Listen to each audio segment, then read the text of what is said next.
BJP वाले कह रहे हैं कि पूरे ऐसे ही आपराधिक मामलों के जो संलिप्त रहते हैं ऐसे इंसान पूरे राजद में भरे पड़े हैं। इस मामले में जो भी सज़ा मुकर्रर हुआ है उसके संबंध में जिनको सज़ा मुकर्रर की गई है वही बताएंगे।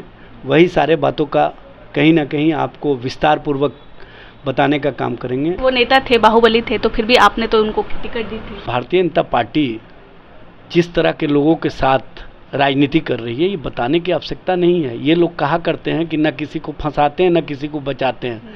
इन्होंने फंसाया भी और बचाया भी। ये जो 1 करोड़ लोगों के होने का दावा करते थे, 1 करोड़ लोगों को लाने का दावा करते थे और गांधी मैदान से अपने पार्टी की शुरुआत की बात किए थे, वो जाकर के वेटनरी कॉलेज मैदान में वो भी कुर्सी तक सीमित हो गए। इसी से समझाया जा सकता है कि उनकी सोच किस तरह की है। कुछ लोग कह रहे हैं कि कल की भीड़ देख करके जो है राजद डर गई है, जो जन स्वराज की तरफ से भीड़ लगी गई। जिस तरह से उन्होंने अपने से बहुत उम्र में बड़े व्यक्ति को पीठ पर बार बार हाथ ठोक करके ये कहा कि ये अनुसूचित जाति से आते हैं, उनकी काबिलियत की चर्चा पहले नहीं किए, पहले अनुसूचित जाति होने का चर्चा किए।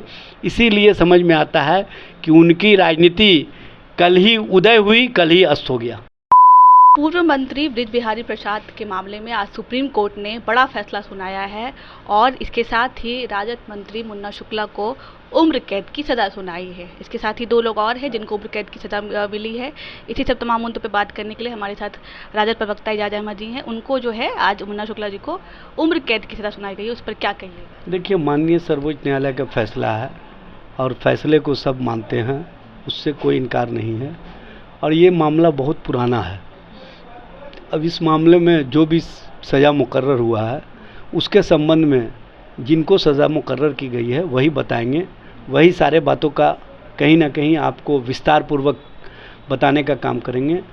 हमारी पार्टी का मानना है कि जो कोर्ट और न्याय का फैसला आता है उसको हम लोग सब लोग मानते हैं। बस। तो वो नेता थे, बाहुबली थे, तो फिर भी आपने तो उनको टिकट दी थी, उस पर भी सवाल उठ रहे हैं। सबसे पहले जो सवाल उठा रहे हैं उनको बताना चाहिए कि माननीय पटना उच्च न्यायालय ने उनको बरी किया था। जब बरी कर दिया, जब कोई केसेस नहीं थे, तो हमने उनको टिकट दिया।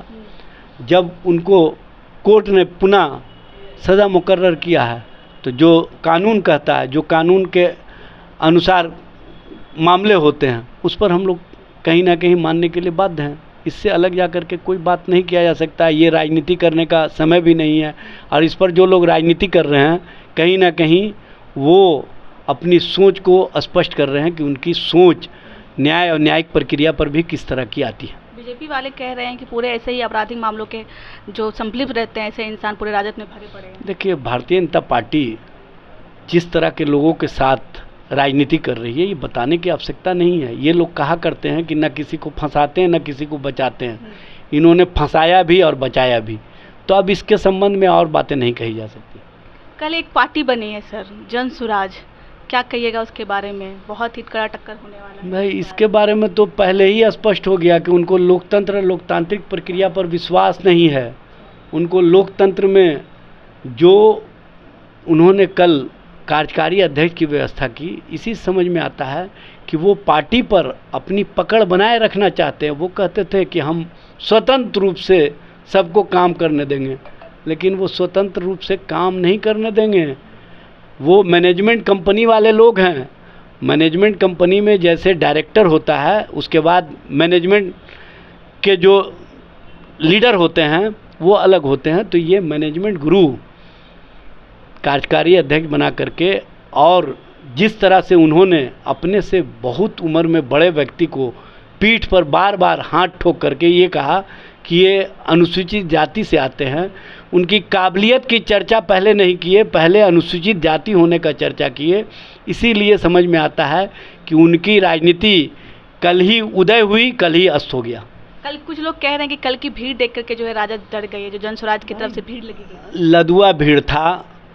जो भारतीय जनता पार्टी के द्वारा उनको संसाधन उपलब्ध कराए गए थे उसी के माध्यम से भीड़ लाया गया था। और कह रहे हैं कि बीजेपी की तरफ से करवाया गया था। भाई, भीड़ भी कहाँ था? वेटनरी कॉलेज में जो कुर्सी की व्यवस्था थी वो 2500 थी और 500-700 लोग बाहर खड़े थे। यही तो भीड़ थी। ये जो 1 करोड़ लोगों के होने का दावा करते थे, 1 करोड़ लोगों को लाने का दावा करते थे और गांधी मैदान से अपने पार्टी की शुरुआत की बात किए थे, वो जाकर के वेटनरी कॉलेज मैदान में वो भी कुर्सी तक सीमित हो गए। इसी से समझा जा सकता है कि उनकी सोच किस तरह की है और वो किस तरह का पार्टी बना करके काम करना चाहते हैं। उनका पार्टी कल बना और कल ही उनका समाप्ति की दिशा में कदम बढ़ गया। ये स्पष्ट रूप से उनके द्वारा जो कार्यकारी अध्यक्ष की व्यवस्था की गई और दलित समाज के जो व्यक्ति हैं उनको जिस तरह से बार बार पीठ पर हाथ ठोका, उसी से लगता है कि वो उनको ये बताना चाह रहे थे, लोगों के बीच बताना चाह रहे थे, हमने इनको चुना। भाई, आप लोकतंत्र में पार्टी का किसी को अध्यक्ष बनाते हो तो ये बात नहीं बोलते हो, ये बोलते हो कि हम प्रक्रिया के अंतर्गत काम किए हैं। लेकिन आपने तो प्रक्रिया किया नहीं और आपने ठीक बोला, चूँकि आप मैनेजमेंट के सबसे ऊपर रहना चाहते हो। तो नहीं, उन्होंने तो बार बार कहा कि सबने मिल के ये फैसला लिया। भाई, सबने मिल के, कौन मिल के? उनके साथी कौन मिल के? जो आज पार्टी में आए, कल पार्टी में आए, कल चले जाएंगे। कितने लोग आए, कितने लोग चले गए, उन लोगों के माध्यम से भाई नहीं होती है। लोकतंत्र लोकतांत्रिक प्रक्रिया होता है। चुनाव के लिए सदस्यता अभियान चलाया जाता है, चुनाव के लिए प्रक्रिया अपनाया जाता है और जो सक्रिय सदस्य होते हैं उनके माध्यम से चुनाव होता है। आपने ना पार्टी का सदस्यता अभियान चलाया, ना पार्टी का गाइडलाइंस को ओपन किया। आप कह रहे थे कि पार्टी का हम गाइडलाइंस को ओपन करेंगे, और ना ही आपने पार्टी के अंदर कौन कौन लोग शामिल हैं उनकी संख्या बताई, या वो जो पार्टी के संचालन समिति है उसके संबंध में बताया। बड़ी बड़ी बातें ज़रूर किए, लेकिन जब सामने आए तो कहीं कुछ नहीं निकला।